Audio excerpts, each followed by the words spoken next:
Depuis le 11 septembre, l'Amérique semble figée dans la guerre contre le terrorisme. On pourrait croire que l'horizon diplomatique américain s'arrête dans les faubourgs de Bagdad ou de Kaboul. Mais pendant que l'on communie sur les vestiges du World Trade Center, le pays se prépare en secret à un nouveau conflit.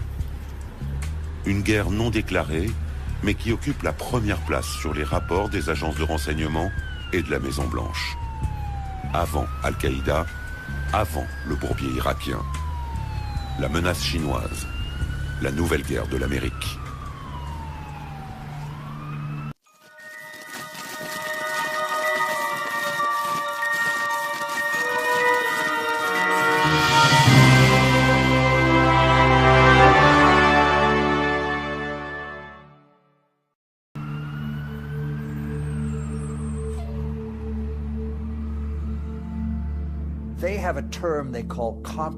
Ils ont une expression, ce qu'ils appellent la puissance nationale globale. Ça couvre tous les aspects, économiques, politiques, militaires, culturels. Et ils disent, c'est l'essence même de la Chine. C'est le temps pour la Chine de se lever, l'époque de la Chine est arrivée, c'est le retour de la dynastie Tang. Nous sommes une grande puissance, nous sommes une puissance mondiale. Ils jouent l'ancienne stratégie de Sun Tzu, c'est-à-dire gagner le combat sans tirer une balle, ou plutôt gagner le combat sans perdre un seul homme. C'est la meilleure façon de gagner le combat. Et ils sont très imprégnés par ça, mais ils ont envie de se battre.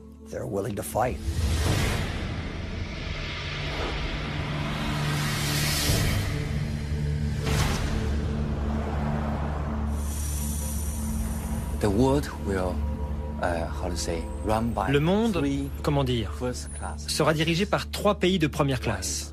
Le premier, ce sont les USA, les États-Unis d'Amérique. Le deuxième, ce sont les USE, les États-Unis d'Europe. Et ensuite, c'est la Grande Chine. À l'heure actuelle, je pense que la possibilité de voir les États-Unis d'Europe comme une grande puissance est très mince. Mais que les États-Unis resteront au top, ça c'est certain. La Grande Chine, c'est assez probable.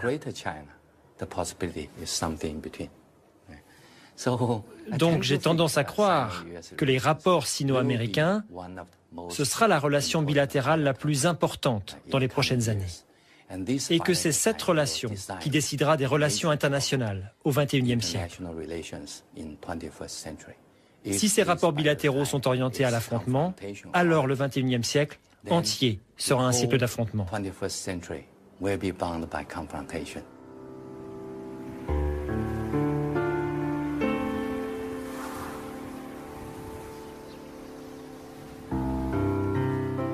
L'île de Kinmen, la véritable frontière entre les deux géants, le lieu ultime de leur face-à-face.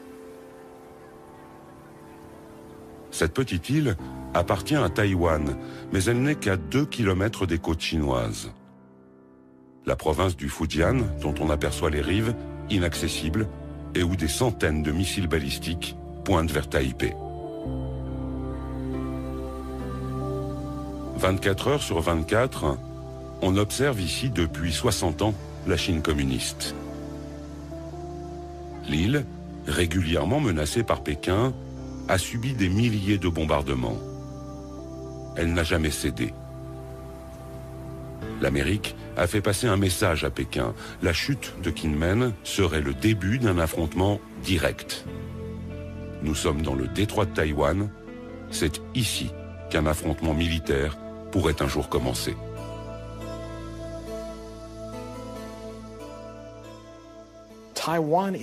Taïwan est un de ces points chauds, tellement sensibles, un peu comme Jérusalem pour les Palestiniens et les Israéliens, ou comme le Kosovo pour les Albanais et les Serbes.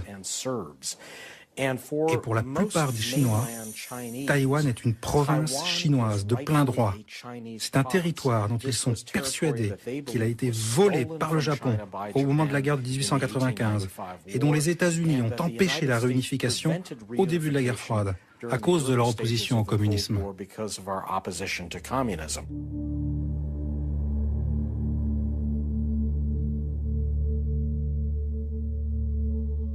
En 1996, c'est dans ce détroit de Taïwan que la Chine et l'Amérique se sont lancés leur plus grand défi militaire. À Taïwan, les élections présidentielles en cours agacent le régime de Pékin. L'armée chinoise décide alors de lancer de grands exercices militaires dans le but de tester la réaction américaine.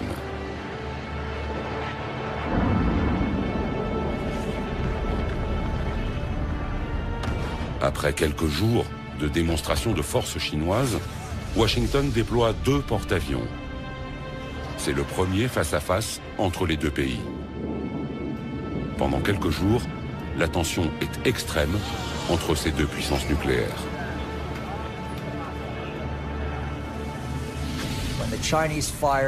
Les Chinois ont tiré des missiles balistiques à courte portée, à capacité nucléaire au nord et au sud des côtes de Taïwan. Ils ont effectué ce qu'on appelle un grand parcours au tir réel. Et le président Jiang Zemin était là. Ils utilisaient un langage très belliqueux. Et c'est là que nous avons envoyé un groupe de combat sur le littoral est. Et cette démonstration de force a réglé la question immédiatement. Les Chinois ont pensé que c'était excessif. Ils ont pensé qu'ils avaient un accord tacite avec les États-Unis et qu'ils pouvaient sans risque déplacer un arsenal limité pour montrer leur sérieux sur la question.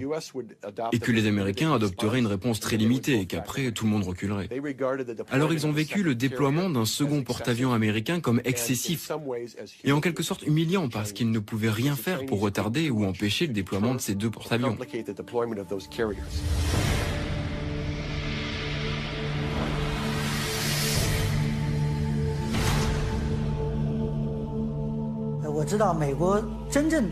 Je connais bien cette histoire et je peux vous dire que la réalité est assez éloignée de la propagande américaine. En 1996, j'étais là-bas. Les Américains avaient promis d'envoyer un porte-avions à Taïwan pour le jour de l'élection, pour protéger Taïwan. Mais en fait, le seul navire américain proche de Taïwan était le bâtiment d'espionnage électronique, le Bunker Hill. Et il était à plus de 200 000 nautiques. Le premier porte-avions américain, lui, était à 600 000 nautiques de Taïwan. Donc, la réalité, c'est que les Américains ont annoncé leur venue, mais ils sont restés à distance. Ils voulaient éviter à tout prix tout incident et ils n'ont pas osé s'approcher de notre armée.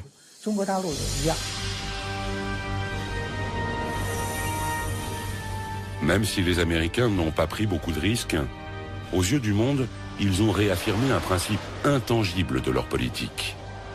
Ils soutiennent Taïwan. Et ils continueront malgré le développement de la puissance chinoise.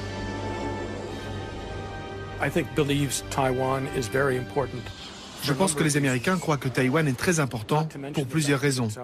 Sans parler du fait qu'il s'agit de notre 8e plus grand partenaire commercial et de notre 6e plus grand marché pour les produits agricoles. C'est l'une des sources de semi-conducteurs de haute technologie. C'est très important pour l'Amérique. Même s'ils sont importés aux États-Unis via la Chine, ils sont fabriqués à Taïwan. Mais cela, bien sûr, n'est pas la seule raison. Je pense que la vraie raison, c'est que l'Amérique a une responsabilité envers Taïwan. C'est parce que Taïwan est une démocratie. C'est même la démocratie la plus vivante et la plus dynamique dans toute l'Asie de l'Est. Et c'est une démocratie qui est le fruit d'une pression du gouvernement américain. D'abord du Congrès, après 40 ans d'un régime très autoritaire venu du continent chinois.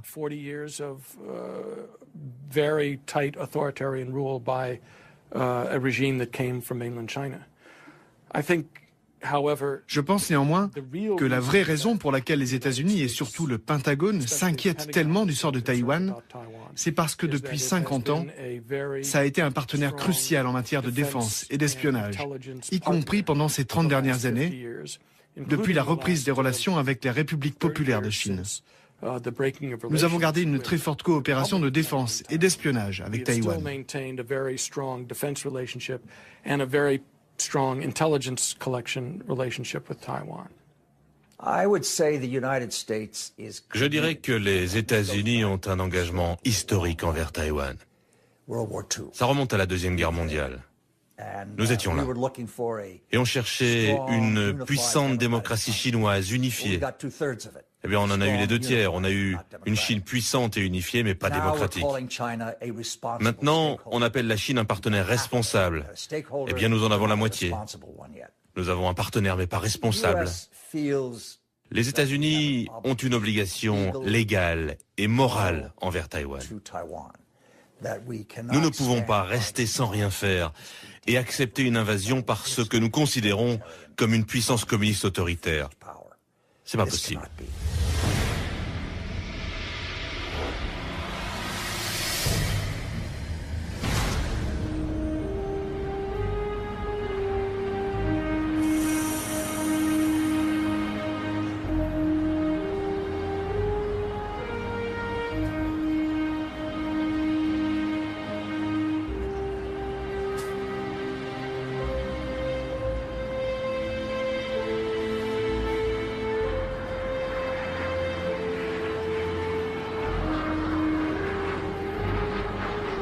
Taïwan, une île de 23 millions d'habitants à 250 km des côtes chinoises, est aujourd'hui l'enjeu stratégique le plus brûlant entre la Chine et les États-Unis. Taipei, la capitale, affiche sa réussite économique. C'est l'un des plus grands centres mondiaux de l'industrie électronique, une ville moderne, libre, jeune et toujours bruyante. En 1895, Taïwan a été envahi par le Japon. 50 ans plus tard, la défaite japonaise consommée, les traités de paix rendent le territoire à la Chine. Une Chine alors en proie à la guerre civile entre les communistes de Mao et les nationalistes de Chiang Kai-shek. Lorsque la bataille tourne à l'avantage de Mao, le général Chiang, aidé par les Américains, se réfugie à Taïwan avec ses soldats.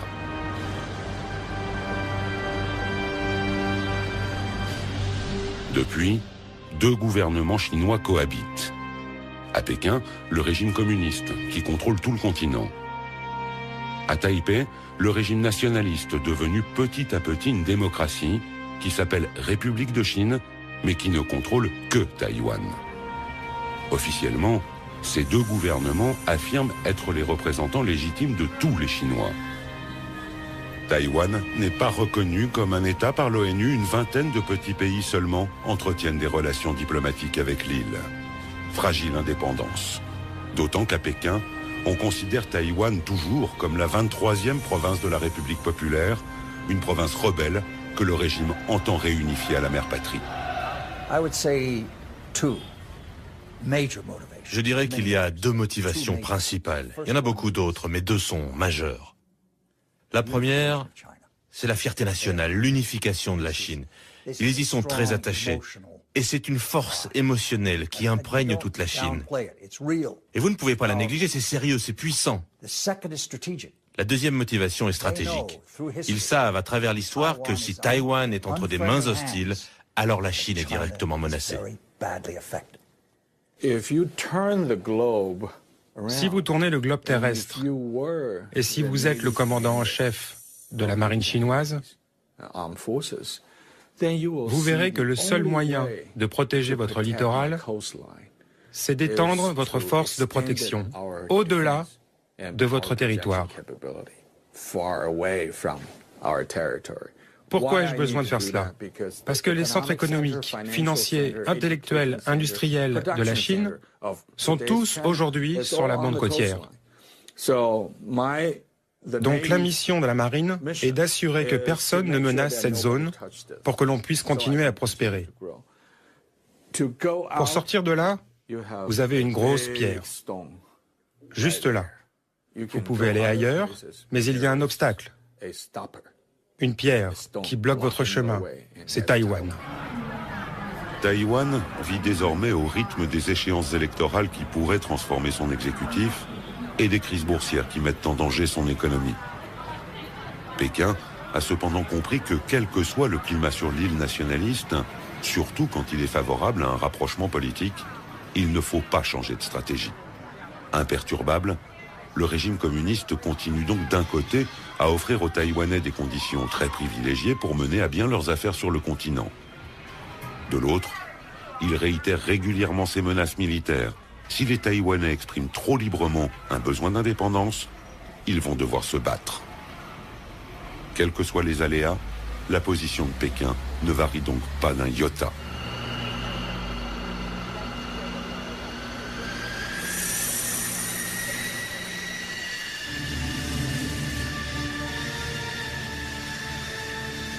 Une autoroute au milieu de l'île de Taïwan. En quelques minutes, elle a été transformée en piste d'atterrissage. La population regarde l'exercice militaire, elle y est habituée. Les Mirage 2000 français ou des F-16 américains atterrissent et décollent dans un énorme vacarme.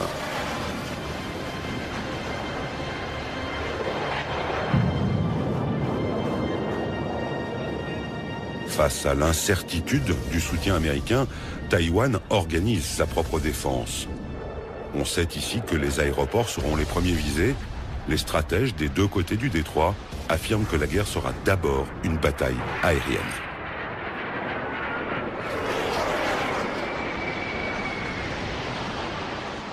Je crois que tous les experts du monde savent que c'est très difficile de réussir un débarquement. On se souvient encore de celui en Normandie.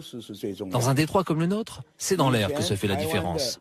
Et nous avons toujours cherché à garder un avantage dans l'espace aérien face à la Chine. Mais désormais, avec les missiles chinois, cet équilibre est remis en cause. Ils peuvent détruire nos aéroports. Et si nos aéroports sont détruits, nous perdons notre seul avantage face à la Chine, notre supériorité aérienne.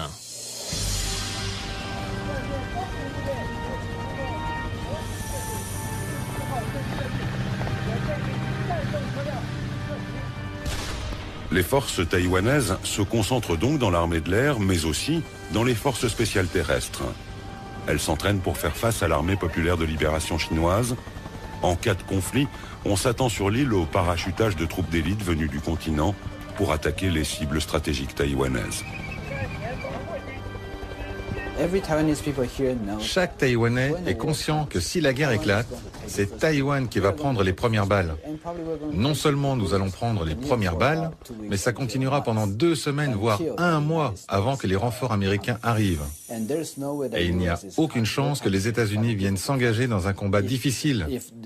S'ils veulent vraiment s'engager, il est préférable pour eux d'attendre que les Taïwanais aient d'abord décimé les troupes d'élite chinoises. Alors, les États-Unis pourront arriver, nettoyer le champ de bataille et remporter une victoire facile. Tout le monde connaît cette réalité à Taïwan.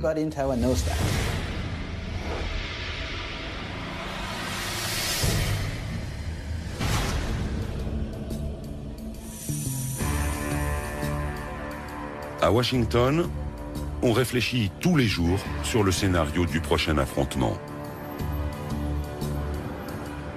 On sait que la puissance militaire chinoise a considérablement progressé. Mais le Pentagone garde le mystère sur ses intentions en cas de nouvelle crise taïwanaise. Le soutien américain à Taïwan n'est pas automatique et il ne l'a jamais été. Les États-Unis ont toujours gardé la même politique ambiguë dans laquelle ni Pékin ni Taïwan ne peuvent savoir quelle sera la réponse américaine dans certaines circonstances.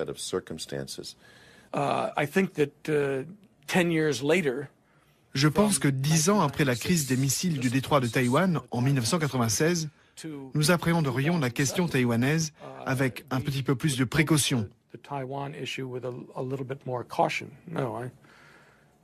Non, en fait, avec beaucoup plus de précaution.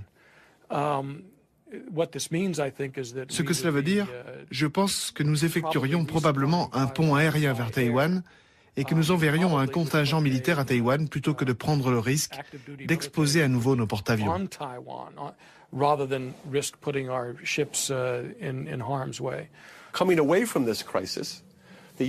Je pense que les États-Unis n'ont pas tiré les bonnes conclusions de cette crise de 1996.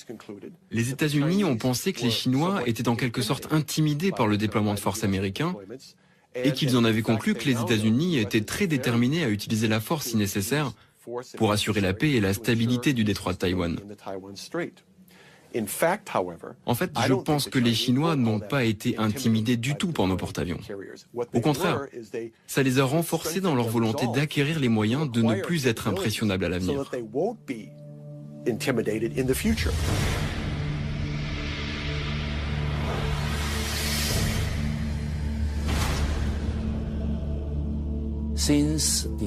Depuis 1996, c'est-à-dire depuis la confrontation entre la Chine et les États-Unis dans le détroit de Taïwan, je pense que la modernisation de l'armée chinoise s'est accélérée.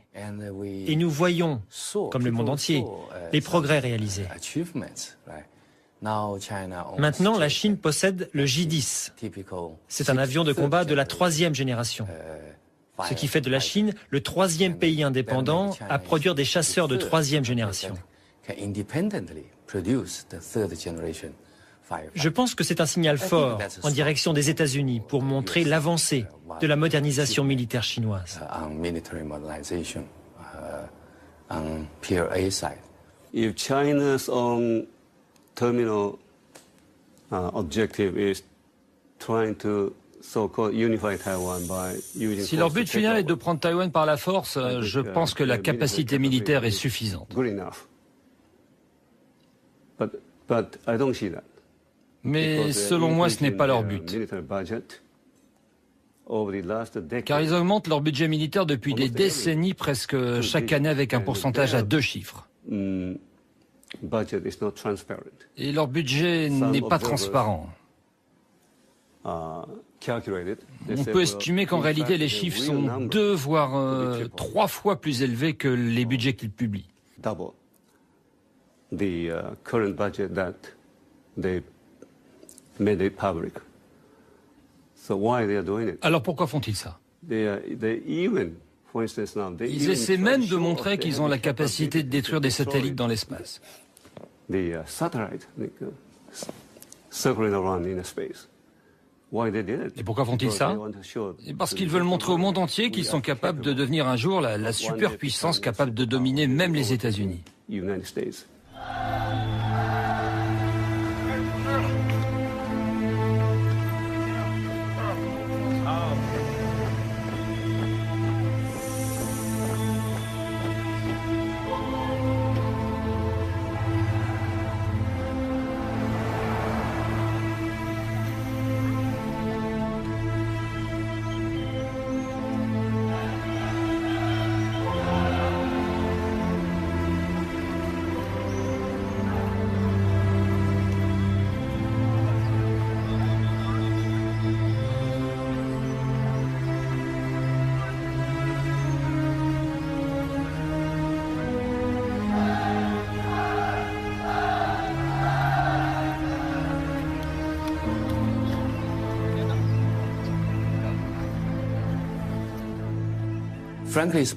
Franchement, le statu quo, l'équilibre des puissances, est toujours aujourd'hui à l'avantage des États-Unis. Mais je pense que les rapports de force sont en train de changer. Et le temps joue en faveur de la Chine.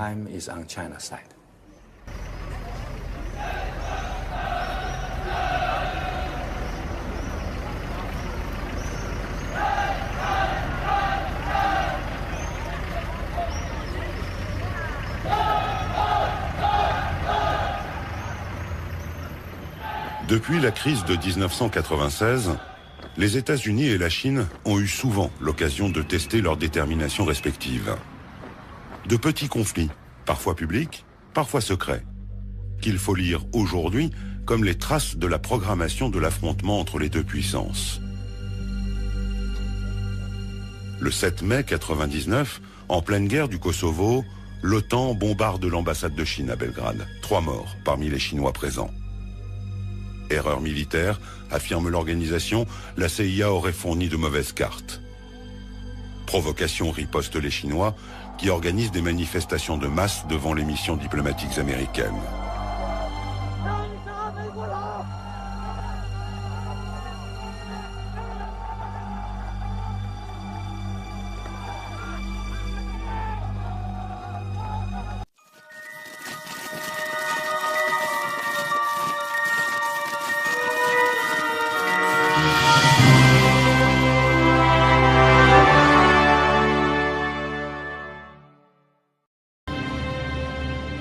L'armée populaire de libération progresse ainsi à chaque petite bataille.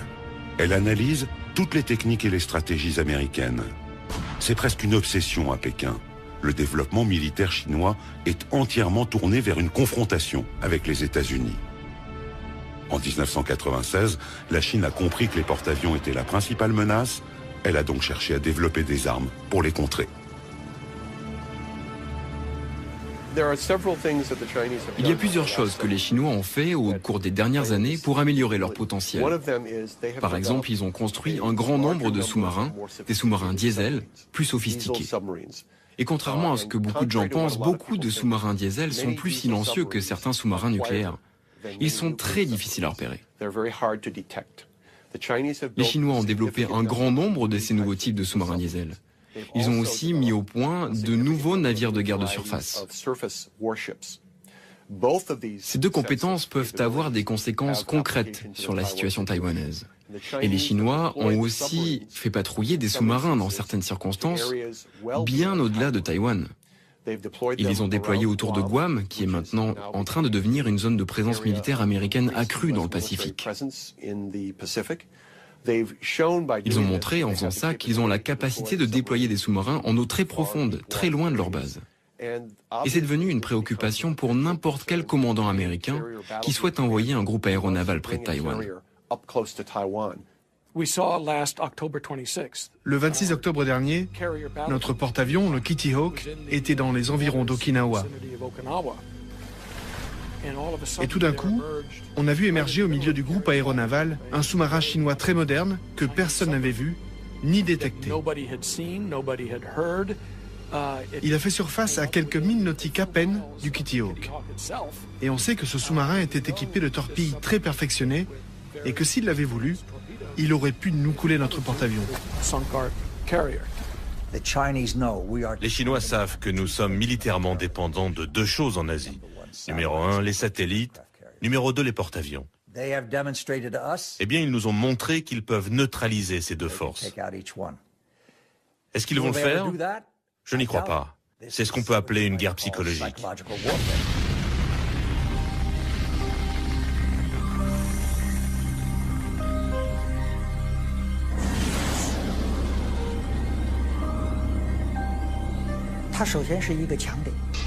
Les satellites, c'est un point fort américain. Mais si on regarde bien, ça peut être aussi un point faible. Avec ces satellites, les États-Unis peuvent déployer tout leur réseau de communication. Et c'est une faiblesse. Aujourd'hui, on a pu le vérifier lors des derniers conflits. L'armée américaine dépend trop de son électronique et des satellites. Cette dépendance aux satellites me fait penser à la légende grecque. Vous savez, le géant Achille qui était invincible, sauf si on atteignait son talon. Eh bien, les satellites, c'est un peu le talon d'Achille américain. Le 11 septembre 2006, l'armée populaire de libération envoie un missile détruire un de ses propres satellites. L'explosion spatiale est évidemment immédiatement détectée au Pentagone. Il y a un peu d'affolement à Washington. Personne n'avait prévu cette initiative chinoise. Les Chinois possèdent un programme anti-satellite depuis quelque temps maintenant. Il est tout d'abord conçu comme un élément de dissuasion envers les États-Unis et il est aussi destiné à compliquer les décisions américaines en cas de crise. Donc oui, je pense que le tir récent qui a mis hors service leur propre satellite était destiné à envoyer un signal aux États-Unis. À leur dire qu'ils ne sont pas prêts à rester tranquillement dans leur coin et à laisser les États-Unis conserver une influence prédominante. Ils vont essayer d'accroître leur force dans ce secteur, qui pèse lourd dans la balance, en menaçant ce qui est considéré comme un élément très sensible des outils de contrôle américains.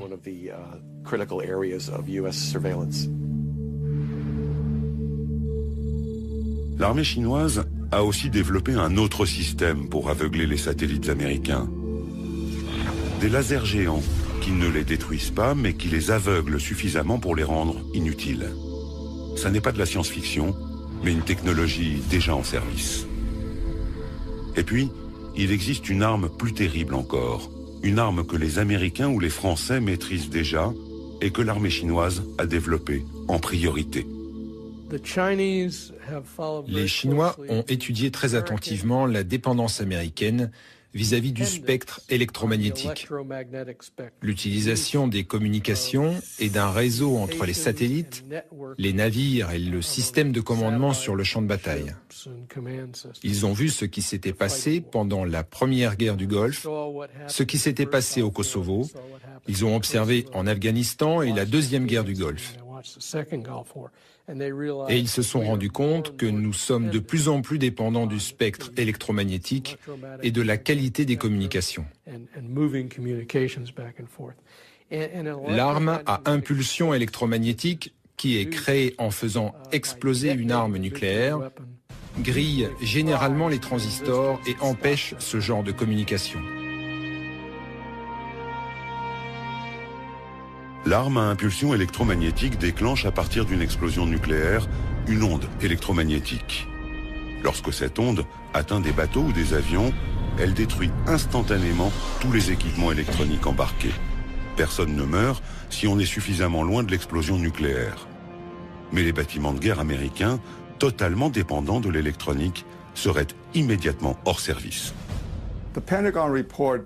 Le rapport du Pentagone décrit une arme qui utilise une explosion nucléaire pour générer une arme à impulsion électromagnétique, autrement dit EMP.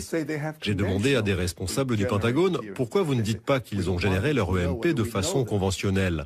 Et ils ont répondu, nous ne voulons pas qu'ils sachent que nous le savons. L'EMP généré de façon conventionnelle pose moins de problèmes et est plus utilisable ou plus pratique, car lorsque vous l'employez, il n'y a pas de retombée nucléaire. Il y aura moins de protestations internationales. Ils possèdent déjà cette arme.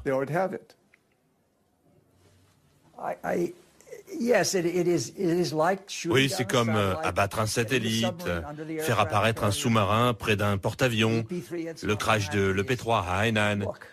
Ils nous disent, vous voyez, on parle de business là, vous devez faire attention à ce que l'on fait. Nous publions les hausses de notre budget militaire parce que l'on met en œuvre une défense forte contre vous.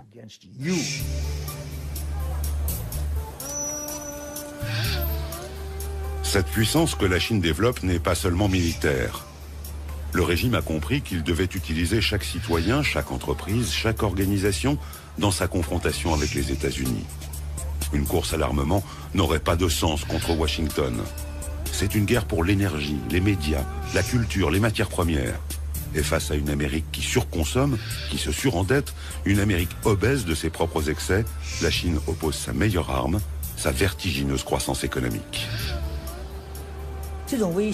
La nouvelle menace, ce n'est pas la menace militaire classique, l'affrontement direct d'un pays contre un autre. Aujourd'hui, ce n'est plus canon contre canon, avion contre avion ou tank contre tank. L'affrontement prend beaucoup de formes, sur beaucoup de terrains. Par exemple, la finance ou les médias. Il peut y avoir des attaques dans tous ces domaines. Le but, le résultat de ces conflits d'un nouveau genre sont le même que dans toutes les guerres. On veut forcer l'adversaire à accepter sa volonté. C'est toujours une guerre, mais ce n'est plus la guerre militaire conventionnelle. La guerre aujourd'hui dépasse ce domaine militaire. C'est ce que nous appelons la guerre sans limite. Il faut apprendre à décrypter les batailles de cette nouvelle guerre. Parfois, ce sont de tout petits événements qui semblent anodins à première vue. Ainsi, le 27 février 2007, les principaux indices boursiers américains plongent. Paris vient de perdre 3%, New York dévisse. À l'origine de ce mini-crack, une tornade qui est née à l'autre bout du monde, à Shanghai. La bourse de la ville vient subitement, sans raison, de perdre 9%. Et elle entraîne toute la planète dans sa chute.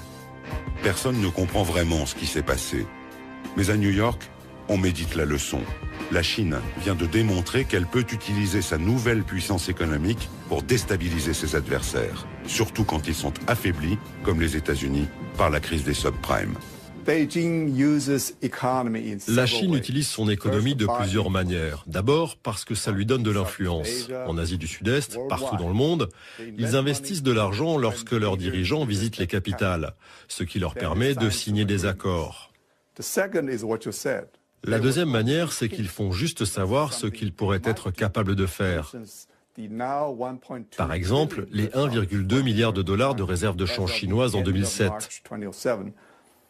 40% de cette somme sont investis dans des bons du Trésor américain. Si Pékin décidait de transférer ces investissements en euros, ça serait très douloureux pour les États-Unis. Mais Pékin n'a pas besoin de le dire. Il a juste besoin que ça se sache. Et à Washington, on ressent une grosse migraine.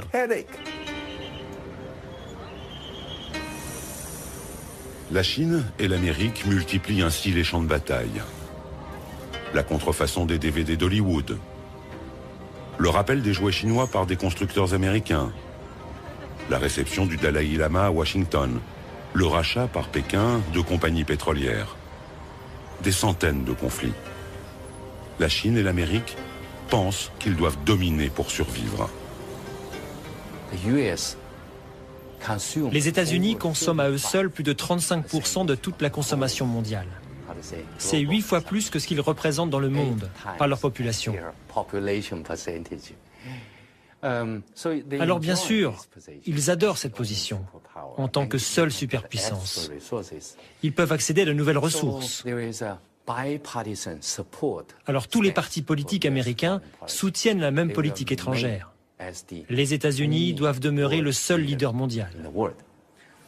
Et ils restent sur leur garde face à tout pays, quel que soit le nom de ce pays. La Chine, la France, la Russie, l'Allemagne, l'Inde, le Brésil.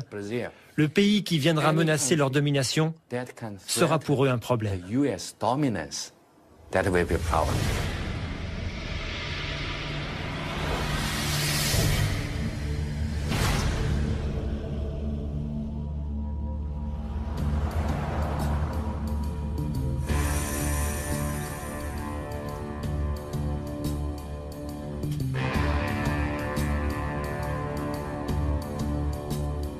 À Washington, la Chine est devenue la première préoccupation de toutes les administrations. La Chine est un concurrent économique, médiatique, technologique. L'hégémonie mondiale ne se mesure plus au nombre de têtes nucléaires.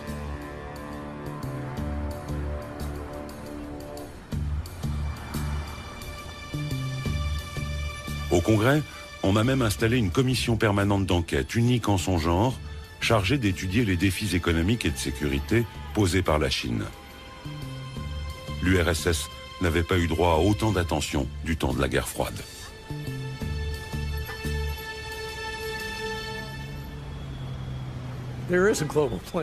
Il y a un projet global de la part de la Chine. Ils en ont même deux. L'un a démarré en 1986, appelé le programme 863, et l'autre en mars 1997, appelé le programme 973. Le premier, le programme 863, appelé aussi Opération Torche, était conçu pour repérer et rapporter à la Chine des technologies à double usage.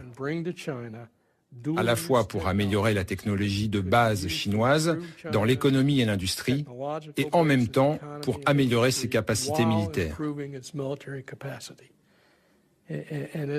C'est quelque chose de bien organisé, vous savez. Chaque industrie reçoit chaque année du gouvernement central une liste d'objectifs à atteindre et la main-d'œuvre pour y arriver. Donc oui, c'est organisé. Ce n'est pas parfait, mais c'est organisé.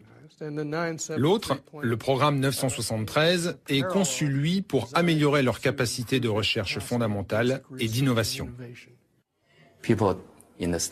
Les gens aux États-Unis accordent trop d'attention à la Chine. Donc ils sont trop émotifs pour tout ce qui concerne la Chine. Alors cette émotivité entraîne de mauvaises interprétations. Ça n'aide pas à y voir clair. Je pense que la réalité, c'est que la puissance économique chinoise est encore loin devant, non, loin derrière celle des États-Unis, sans parler de sa puissance militaire.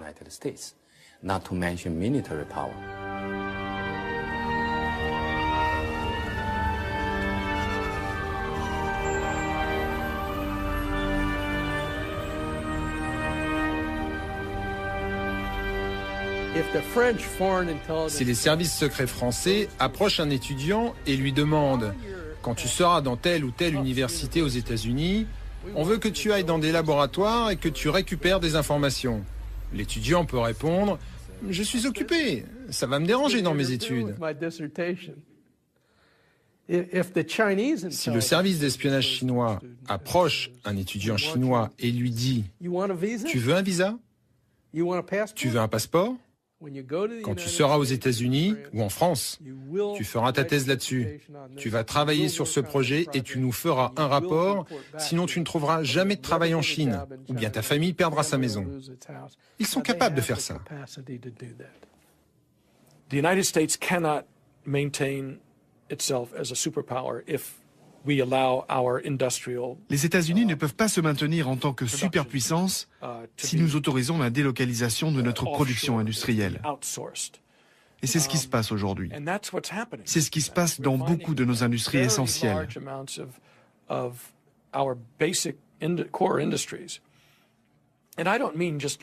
je ne parle pas simplement de l'acier. L'acier en fait partie, comme le cuivre. Vous savez, toutes ces ressources fondamentales. Mais aussi les secteurs comme les semi-conducteurs.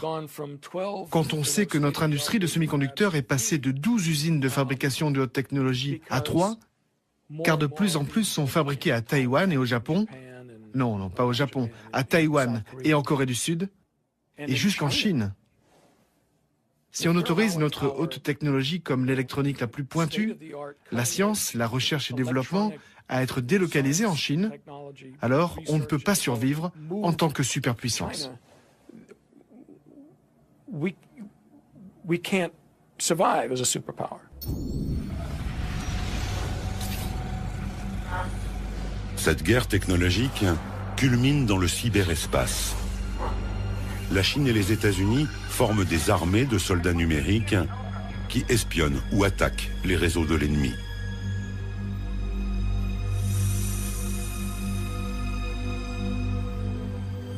En mars 2006, le département d'État, le ministère des Affaires étrangères à Washington, décide d'acheter 16 000 ordinateurs de la marque chinoise Lenovo, qui vient juste de racheter IBM. Une partie de ces ordinateurs sont destinés à des réseaux où circulent des informations secret défense. Larry Wurtzel et sa commission interviennent pour empêcher la livraison.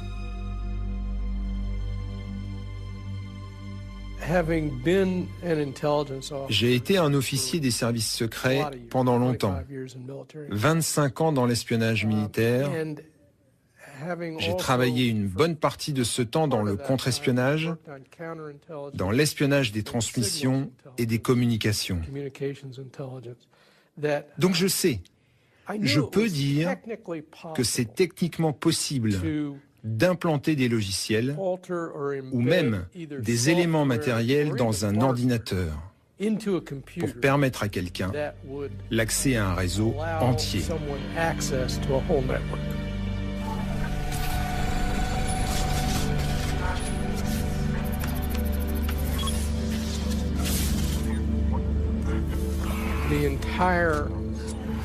L'administration du contrôle des exportations, tout comme le ministère du Commerce, a été attaquée, mis hors d'usage, par ce qui s'est avéré être des pirates informatiques chinois. Le département d'État lui-même a perdu un service et tous ses ordinateurs à cause de ces mêmes pirates chinois. Le système informatique de l'Université de la Défense nationale a été éteint. Et l'Université de la Marine a dû elle aussi arrêter son système informatique. D'autres réseaux informatiques du gouvernement ont été attaqués. Le général Cartwright, le commandant du centre de stratégie, a récemment témoigné devant le Congrès à ce propos. Donc je savais tout ce qui se passait et je sais encore ce qui se passe. On l'a appris grâce à cette commission parce que nous avons accès aux informations confidentielles. Je peux juste dire que dans beaucoup de cas, les États-Unis savent que ces attaques viennent de la Chine et savent qu'elles viennent même d'organisations spécifiques en Chine. Mais je ne peux pas divulguer d'autres détails.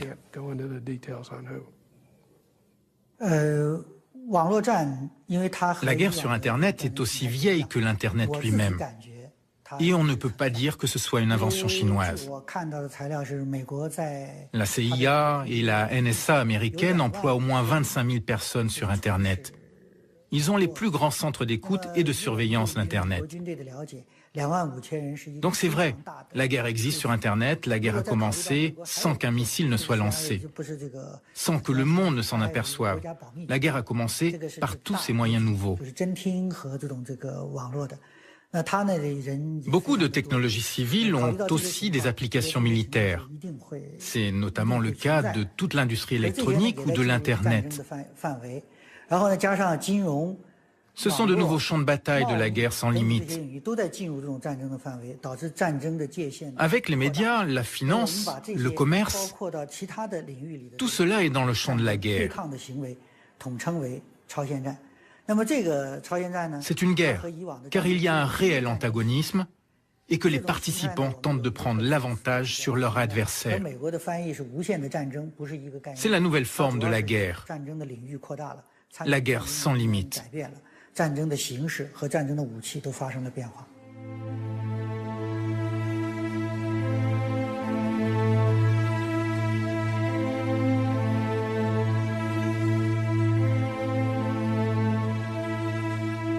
Cette guerre sans fin a déjà commencé. Un peu partout dans le monde, on se bat pour le pétrole, pour l'eau, pour des ressources que le développement de la Chine rend limitées aux yeux de l'Occident.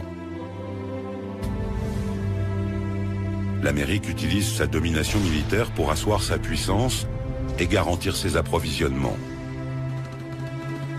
La Chine propose une stratégie asymétrique. Elle cherche les points faibles de son adversaire. Cette guerre se manifeste désormais partout dans le monde. En Corée du Nord, en Birmanie, en Iran, au Darfour, partout où la planète brûle, la Chine et l'Amérique s'opposent en coulisses. Rappelez-vous Deng Xiaoping, il ne peut pas y avoir deux tigres sur la même colline.